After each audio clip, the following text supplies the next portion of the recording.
This is Today's Business Leaders. Actionable advice from real-world professionals. And now here's your host, Gabe Arnold.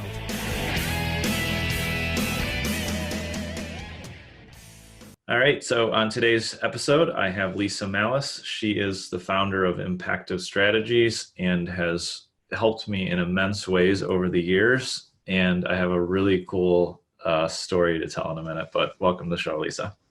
Thank you very much. I'm excited to be back. I know it's coming up on 2 years since you helped me start the show, because you were the first 10 or 12 episodes, or a lot. I don't remember how many. So I know. Well, I remember it was definitely towards the beginning. Yeah. And so I'm excited about the new format. I know. I think it was September 2017 that we recorded. I can't remember when it dropped, but somewhere around there. So Lisa is the reason that we have this show, and one of the founding guests, and it's awesome to have her back. So thank you so much, because helping me knock it out and do it was super valuable, obviously, to the audience, and it gave me the momentum to start. And I'm not great about keeping track of episode numbers until they go out, but you are somewhere close to episode 100. So wow. So it's pretty cool. 2 years, and it's been hands down the best relationship builder, a networking tool, and one of the most profitable things I've ever done in business. So thank you so much. Oh, totally my pleasure. I'm glad I could support you on the journey. Cool.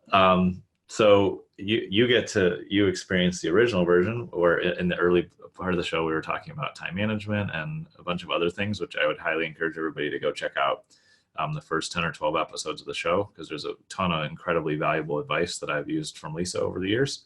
But what we're going to talk about today is your entrepreneurial journey. So the first question I now ask on the show, and it's the only question I ever ask, is when did you first realize that you were an entrepreneur? Oh, good question. I love it when people say, oh, I was 3 or I was this. Yeah, I was not. I don't even think I realized I was an entrepreneur until after I'd already started a business. I started the business because I was tired of doing what I was doing professionally. But when I first started it, it wasn't necessarily, this is what I'm going to do forever. It was, this is what I'm going to do until I figure out what I want to do forever. Nice. And then in there, I was like, oh, wait a minute. This is what I want to do forever. So I was definitely had to be late 30s, early 40s when I thought, I am an entrepreneur, gosh darn it. Yeah, that's cool. I've had a few people tell me that, and I was definitely entrepreneurial younger, in my, early teens, but I really didn't act upon it until I was pissed off one day, and I'm like, I can't work for other people. This doesn't work for me. I know. Like, what you want me to do? Like, you want me to do what you want me to do? Like, oh, I'm sorry.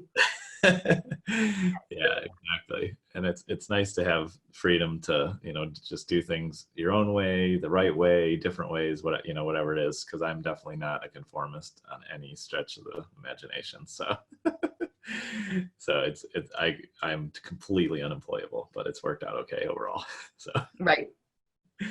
So when did you start or how many years ago did you start the business? So I've been working in the business full time now 6 years. And Awesome. So I think the first couple of years it was part-time. I was just doing a bunch of stuff trying to figure out what I wanted to do. And then once I was like, wait a minute, this is it. So it's been, I'm in my 6th year full-time. Cool. And walk us through a little bit of that journey where you started out part-time. And if I remember right, I can't remember what your actual day job was, but I know you were doing tutoring during the early days too. And I don't know if you're still doing that or not, I assume. But walk us through from hey, I don't want to work, in corporate America anymore as just an employee, to the part-time to going full-time. Walk us through that process and kind of what you learned and what it was like. Yeah, absolutely. So I started my professional career as a high school math teacher, and then didn't want to do that anymore and said, I'm not doing education, and then became an administrator in a high school because somehow that was going to be completely different, which it is not. And so I was an athletic director. So I ran the athletic programs for 2 different Division I high schools. And I really did enjoy my job. And I also recognized that in order for me to do it the way that I felt I needed to do it, I was spending a lot of hours at work. And so the first, so I did it. I was an athletic director for a number of years, and I thought, I can't do this anymore. I didn't love the place I was at. And I thought, all right, I'm out. I'm out of education for good. I took a year, did some stuff, and then had an opportunity to go back. And I went back to a different environment. And this environment was the most supportive environment I have ever been in. Administration was great. Staff was great. Everything was wonderful. And after a couple of years, I thought, I just don't want to do this. I just I'm good at it. But it doesn't. And so we talk about life lessons. One of the things I learned early on is just because you're good at something doesn't mean it's what you're meant to do. And that's a tough lesson, really tough. And so at this point, because I had chose to work the way I had chose to work, which was go in first thing in the morning before the kids got to school and stay until the last event was over. So you're coming in 6:30 in the morning and you're staying until 10, 11 o'clock at night. Holy cow. 6 days a week. And then my husband would drive me in on Sundays because I was too tired to drive myself. Like you look back on this and you're like, what were you doing? But I was too tired to drive myself. So he would drive me in. I would sleep in the car. I'd do 4 hours of paperwork and he would drive me home and I would sleep in the car. Wow. And so hard to believe after doing that, I was not healthy. Right? You're like, what in the world? So at that point, I was like, okay, I need to make a change. It's not the job, it's me. I don't know how to say no, because I think everything's a good idea and I should do it all. All of it, which I know you can totally relate to, Gabe. It's hard. Right? It's all great. So at that point, I was like, okay, I'll back out.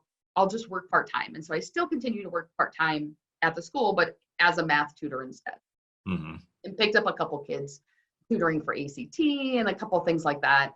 And then all of a sudden hit a period where I was like, wait a minute, I'm working for part-time money, but I'm working 45 hours a week with no benefits. Like, what now? What am I doing? I was like, I went, you know what I mean? It's like I worked crazy hours, and now part-time is 45 hours. That's nuts. So I thought, all right, come on, you're a smart woman, figure it out. And that's what I thought, well, I'll just start my own business for a little bit while I figure out what I want to do, because I don't want to stay in high school education, but I don't really know what I want to do. I wasn't sure how my skill set would transfer. And so I started tutoring more kids, and I started helping kids who were in college, who were really good students in high school and never learned how to study because they were really good in high school. And then they went to college and they recognized that they had no time management skills. Yeah. And so that was where my business started. It started in that avenue. And it also started, oddly enough, as a professional organizer. And after about 3 months of helping people organize their closets, I was like, there's no way that I am ever going to stay here. But it was good. As we talk about the journey, what was great about that part of my journey is it introduced me to a coach who introduced me to coaching. And then from there, I was able to say, okay, wait a minute. The professional organizing field in the terms of space, that is not me. Yeah. But in terms of time, that is me. And now I could legitimize in my head what I was doing. I could get certified. I could have a piece of paper on the wall right here behind the computer, because coming from the education field, I needed to feel like I could label what I was doing. Right. So thank goodness for those wrong turns, if you want to say, because they led me to where I am now, those detours. Yeah. And so now here I am. Very cool. Yeah, I think that's a great story, because you explored different things to figure out pieces of what you wanted to do, what you didn't want to do. And I really like the point you made earlier about sometimes we're really good at something and it's not what we should do or what we like doing. And I think that's really important. And then the overarching theme that maybe wasn't there in the beginning, but you discovered and used through the rest of that process was self-awareness and reflection on what was actually going on. At some point, fortunately, you realize working 14, 16, 18 hours a day and trying to just cope on Sundays at some weird level was not good. And Right. We'd like to pretend that took like, 4 days of that, but like it took years. right. And yeah, I think the biggest thing, yeah, I think that's just a huge lesson that, it doesn't matter if you're still like have your day job and you're starting something on the side, or even if even if you have no intention of leaving your day job, which is not a huge part of the audience, but there's probably a few people, you still have to take time to reflect and say like, what am I doing? And am I happy with this? And am I spending my time wisely? And if I keep this up for the next 10 years, what's going to happen? And I'm sure at that point of realization, you're like, if I keep this up for 10 more years, it'll probably kill me. Like, That was absolutely like I went, a part of that was I had gone to the doctors, shocking because I was sick. And she's like, well, tell me about and I started explaining it. And like, it was the first time I had said it out loud. And I thought, I don't need to pay her to tell me what's wrong. Like I can totally like, hello, I can see it. And the second part of that, when I was working part-time, it was that same thing. I was having lunch with a newer employee another tutor, and she was telling me her 5-year plan, and she had just gotten married and she was going to have a kid, and like she was laying out all these steps. And I thought, I'm like, I don't know, in my head, like twice her age, probably not, but in my head, totally twice her age. And I was like, I don't have a plan. How do I not have a plan? And like not a plan. Like I didn't even have an inkling of where I was going. I was just treading water. And yeah, that's not cool. So it took a while for the self-awareness to hit, but it's there. yeah. No, and that's where it's all at. I'm listening to John Maxwell book about, I think it's called The 15 Laws of Growth, if I'm remembering the title right. And he's mentioned this line in multiple books, and when I've seen him talk, and he's like, I have a thinking chair in my house. And he's like, I go sit in that chair, and no TV, no electronics, nothing going on, and I sit there and think. And and what I love about it is like, and you talk about this in your training with time management at times, as I recall, because it's been a little bit since we connected, but about creating the environment that creates the results, right? Right. So that's what I love about that statement that he makes, is like, he's like, I have this room and this chair I sit in, and I go and think, and that, that just triggers the self-reflection, and it triggers that work. And I think that's just a huge takeaway from your story for everybody, is don't take years to figure it out, because it could make you sick and kill you. Literally, it could kill you. And I mean, obviously it has a huge effect on all your relationships, and, it's just can get way out of balance. And so I would encourage everybody is like, figure out something, a place, or, something that triggers that for you, where you'll sit back, and even if you just take like 20 minutes a day, the impact of it is huge. It's just like meditation for me. Like that's where I can slow down my brain, shut it down at some level, and then actually do some deep thinking, or not think at all, whatever's happening. And it's funny that you said deep thinking. I'm reading this right now, Deep Work. That's the third time that's been mentioned to me, so that's got to be read next, I think. Oh my God. Yes. I'm only like a third of the way in, but yes, read it. Yeah, I will. I'm sure I'll love it.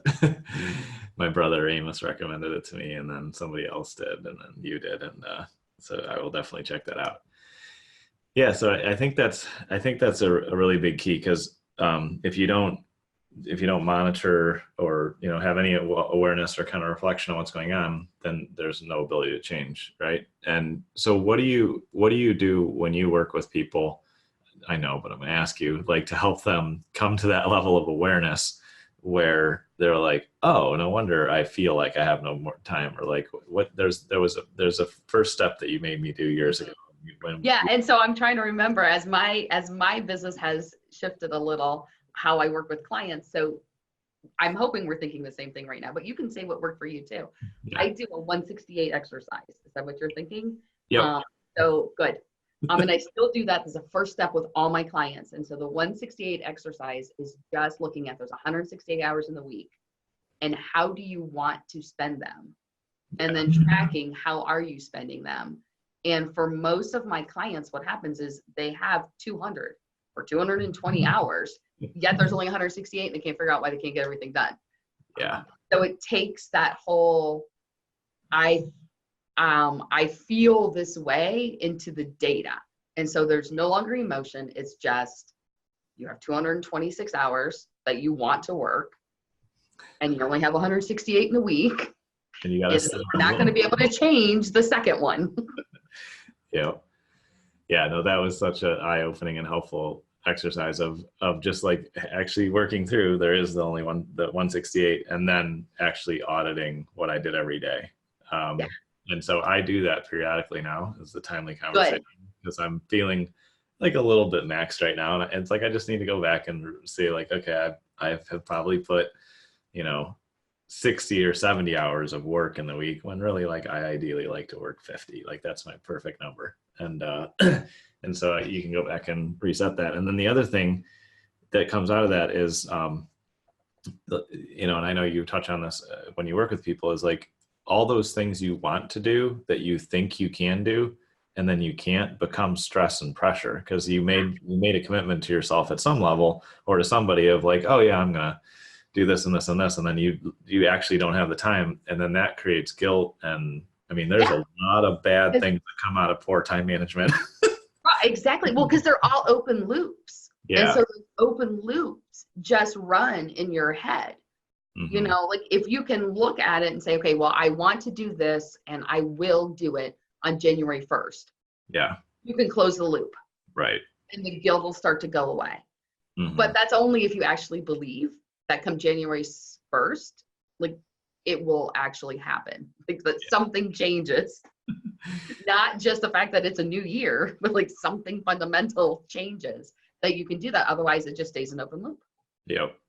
And the other thing, I mean, this is like simple stuff now, but I mean, it was pretty eye-opening to do that. And I think this is worth putting out to people, is I used to stack all my days back to back to back meetings, remember?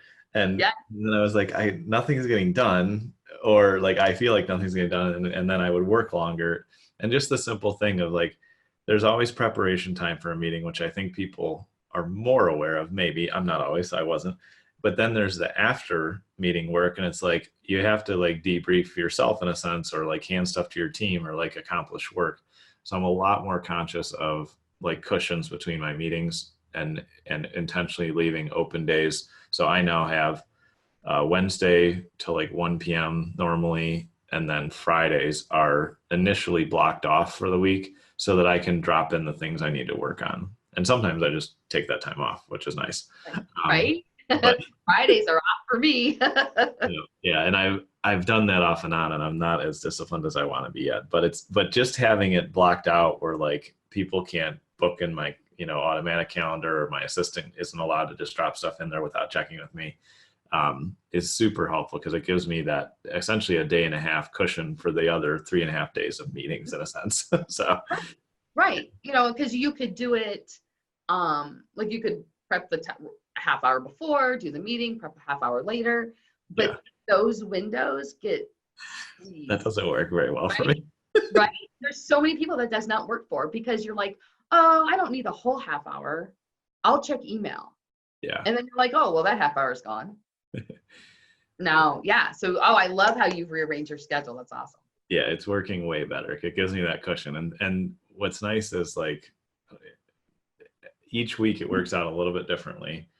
But I think it was last week, like I was able just to like read all morning and not do anything, which was super nice, which gives you such a, refresh of whatever your relaxation is, or refresh thing at work, or taking time off.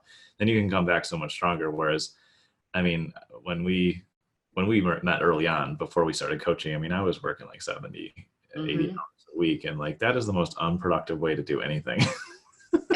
Absolutely.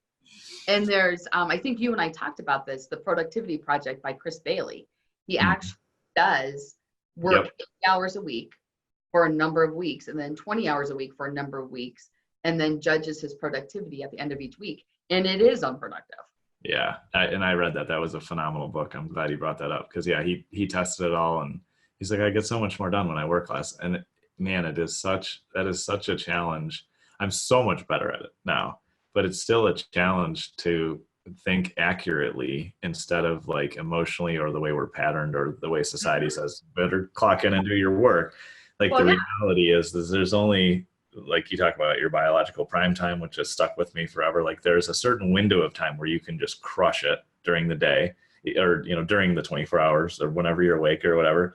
And then there's only like so much you can crank out productively in a day anyway, right? Right. Right. Or like maybe you can crank out more in a day, but it saps you for the rest of the week. Right. It's like you only have so much. Exactly. And so, and yeah, I was just doing a training Tuesday, and we were talking about biological prime time, and someone goes, well, what if they're making me go to meetings during my biological prime time? Yeah. And like, and I so wanted to say, tell them no. And then I was like, oh, wait, you work for them. That's not going to be the right, that's not the right answer. Yeah. And so then we started to talk through, okay, well, what else could that mean? And what could you do? And, but it was just that whole awareness in the room of, wait a minute, there are times of the day that I am more productive. Yeah. And what was cool was to see that in the room, there was like 50 of them, and they all had different times. Mm-hmm. And they recognized that where they were holding meetings were really bad for some people. Yeah. And so, that's one of the things that I have learned with my biological prime time is I've shifted client meetings and sales calls out of my time, because I need my time at least 2 days a week. Right. And give everybody, and we touched on it a little bit, but I kind of jumped into it. Give everybody an overview of what their biological prime time is and how to like discover that or figure that out. Mm-hmm. Absolutely. So your energy, focus, and attention goes in a sine wave. And so at your peak is when you are most able to do logical tasks. It's when you can sequence best. It's when you can dig into the data, pay attention to details, really strong logical thinking.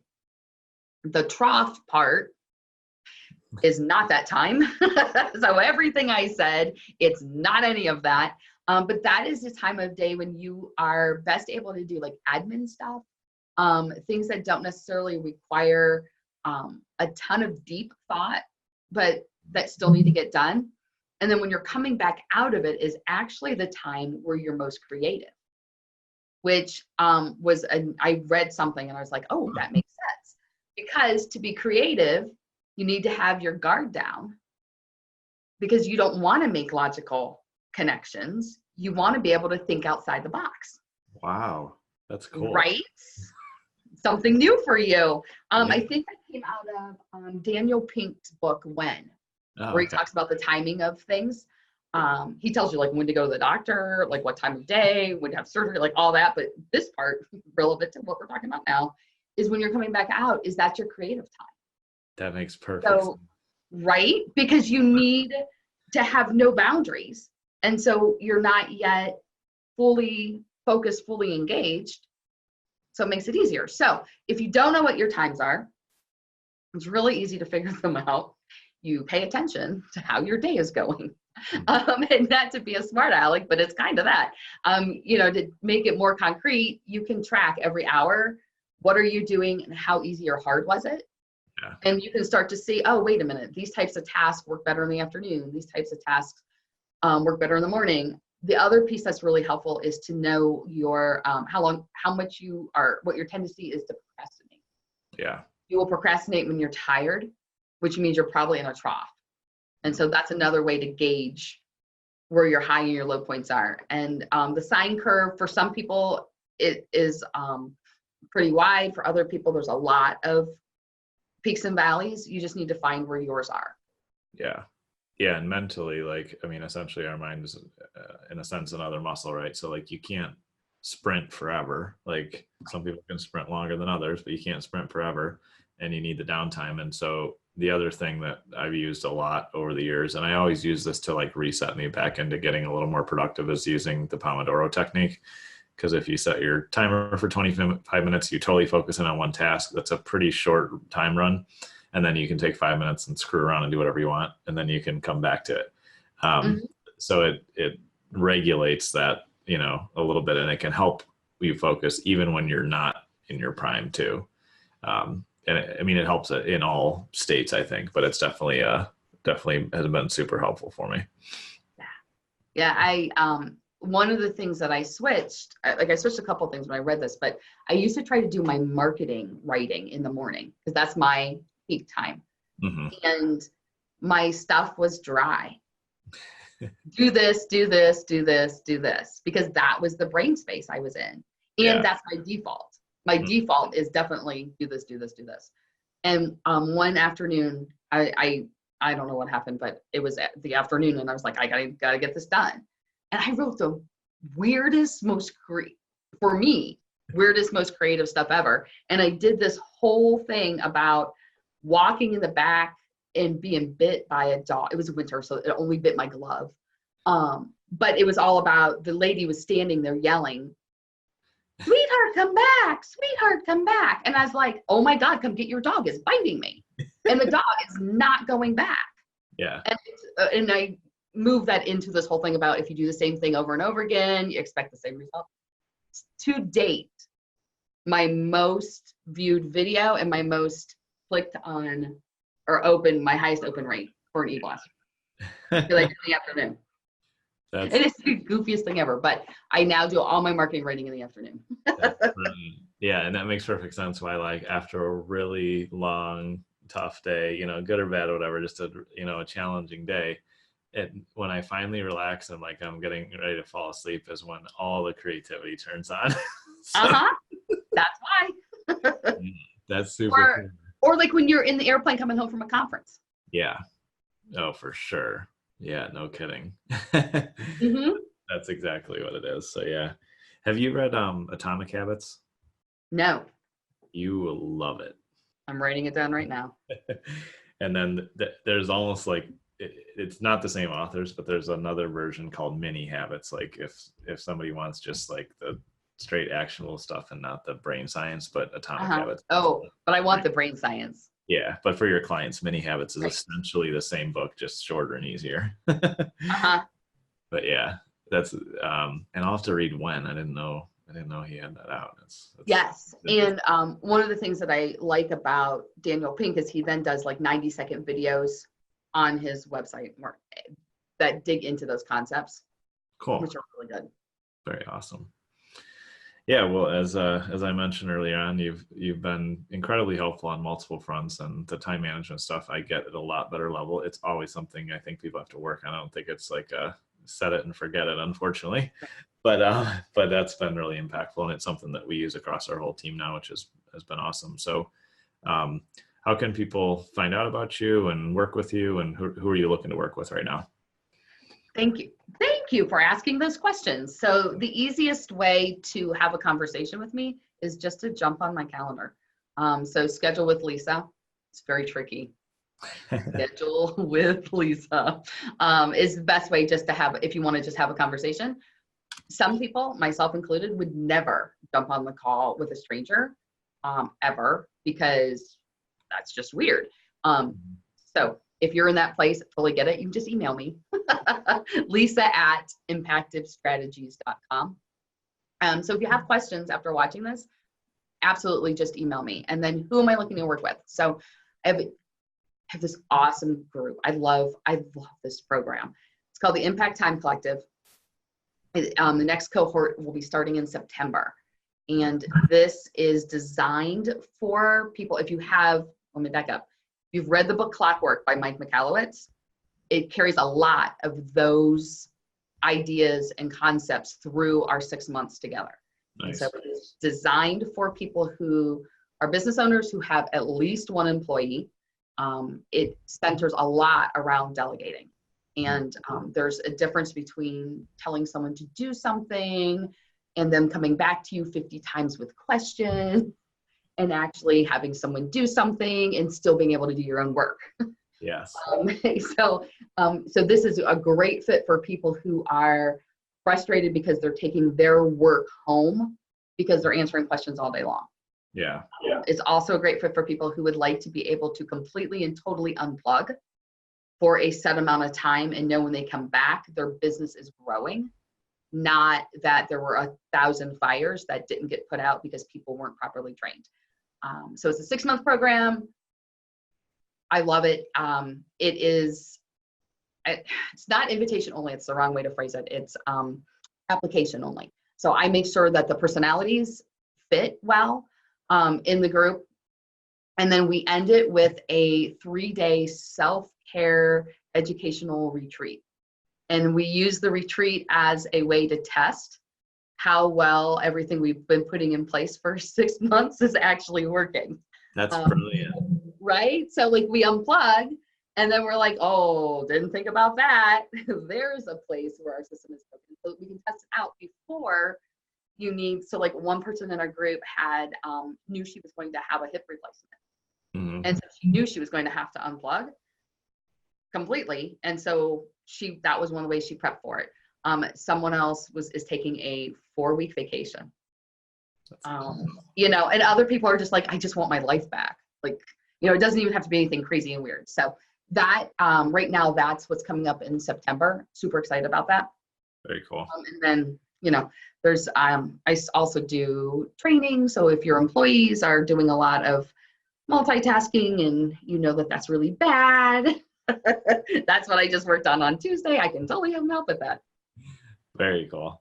Yeah, and that's a phenomenal book. And I, for the first time in my life, I took 3.5 weeks off last summer and didn't work at all. I mean, I checked in like 3 or 4 times with my general manager, but there was nothing going on. And that was like, I didn't let myself slip into doing other stuff. And it was phenomenal. I mean, it was amazing because we went to Europe and like, I didn't have to worry about anything. Everything was covered. Everything was done. Like there was no problems whatsoever. We sold work while I was gone. You know, all the work got done. Stuff happened and you didn't need your hands in it. Isn't that awesome? And I will invite you and anyone who's listening. I keep forgetting we're on Facebook right now. I just do seriously feel like I'm talking to you. Mike Michalowicz is coming to Cleveland in September to speak for the group that I am the president of. So NABO, National Association of Women Business Owners. He is coming in September to speak for 2 hours on clockwork. Very cool. NAWBO Cleveland.org. Go there, grab a ticket. Even if you're not a female, we do not discriminate. Gabe, you are welcome to come. And he's doing a meet and greet the night before too. So very cool. So excited. That's awesome. Terrific. Well, thank you so much for catching up today, Lisa. This has been amazing. It's really great to hear about where you're at. And again, just thanks for being a part of our, you know, my success and helping me get the show going and all the great impact you've had with our team here too. It's really, really valuable. So thank you. Totally my pleasure, Gabe. Thank you. You've been listening to Today's Business Leaders with Gabe Arnold. Remember to subscribe on iTunes. For more information, visit todaysbusinessleaders.com.